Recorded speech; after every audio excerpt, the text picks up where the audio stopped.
ഈ വീഡിയോയിൽ കുഞ്ഞുങ്ങളുടെ ഗ്യാസ് തട്ടിക്കളയുന്ന എഫക്റ്റീവ് ആയിട്ടുള്ള 4 മെത്തേഡ്സ് നോക്കാം. അപ്പോൾ ആദ്യത്തെ രീതി എന്ന് പറഞ്ഞാൽ നമ്മൾ കുഞ്ഞുങ്ങളെ പാല് കൊടുത്തതിന് ശേഷം നേരെ തോളിലേക്ക് എടുത്ത് കിടത്തുന്നു. തോളത്തെടുത്ത് കിടത്തുമ്പോൾ ഒരേ ഒരു കാര്യം നമ്മൾ ശ്രദ്ധിക്കേണ്ടതെന്ന് പറഞ്ഞാൽ കുഞ്ഞുങ്ങളുടെ വയറ് നമ്മളുടെ നെഞ്ചിൻ്റെ മുകൾ ഭാഗത്തായിട്ട് വരണം. എന്നിട്ട് തോളത്തേക്ക് കിടത്തി നമുക്ക് തട്ടിക്കൊടുക്കാം. ഇതുപോലെ 10-20 മിനിറ്റ് തട്ടിക്കൊടുക്കാം. നെക്സ്റ്റ് എന്ന് പറഞ്ഞാൽ കുഞ്ഞുങ്ങളുടെ ഇങ്ങനെ തോളത്തേക്ക് ഇങ്ങനെ കുത്തനെ പിടിച്ചിട്ട് ഒന്നെങ്കിലും നമ്മളിങ്ങനെ കുലുങ്ങിക്കൊണ്ടിരിക്കുക. അതാണ് അടുത്ത ഒരു മെത്തേഡ് എന്ന് പറയുന്നത്. അല്ലെങ്കിൽ കുഞ്ഞുങ്ങളെ കുലുക്കിയാലും മതി. അതിലേക്കാളും എളുപ്പമായിട്ടുള്ളത് നമ്മളിങ്ങനെ പതുക്കെ കുലുങ്ങിക്കൊണ്ടിരിക്കുക എന്നുള്ളതാണ്.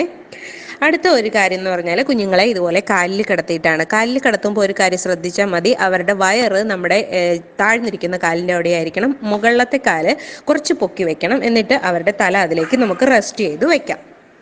പിന്നെ അടുത്ത മെത്തേഡ് എന്ന് പറയുന്നത് നമുക്ക് കുഞ്ഞുങ്ങളെ ഇതുപോലെ ചെരിച്ച് നമ്മുടെ തോളത്തേക്ക് കിടത്തിയിട്ട് വെറുതെ ഇങ്ങനെ കൊണ്ട് നടക്കുക എന്നുള്ളതാണ്. നമുക്ക് തോളത്ത് സൂതാനായിട്ട് തട്ടി കൊടുത്തുകൊണ്ടിരിക്കാം.